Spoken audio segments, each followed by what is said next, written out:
সবাই আমাকে কমেন্ট করেন, ভাই প্রবাসে আসতে কতদিন সময় লাগে, সৌদি আরবে আসতে কতদিন সময় লাগে। সবাই আমার পুরো ভিডিওটা কন্টিনিউ করতে থাকেন। আমি আজকে আপনাদের সাথে পুরো বিস্তারিত আলোচনা করব সৌদি আরবে আসতে বাংলাদেশ থেকে কতদিন সময় লাগে। আপনার মূলত অনেক মানুষ আছে 3 মাস 4 মাস 5 মাস 6 মাস এইরকম ঘোরায়, কিন্তু আপনার লিগ্যালভাবে আসলে কতদিন সময় লাগবে।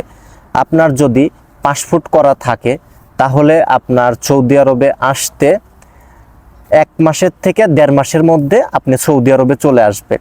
এইখানে কিছু বিষয় আছে, এই সময়টা যাবে।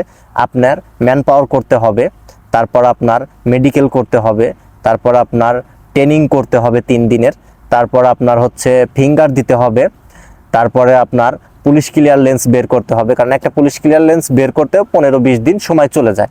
এই সব কিছু মিলিয়ে আপনার 1 মাসের থেকে 1.5 মাস সময় লাগে, এর মধ্যে চলে আসতে পারবেন আপনি সৌদি আরবে।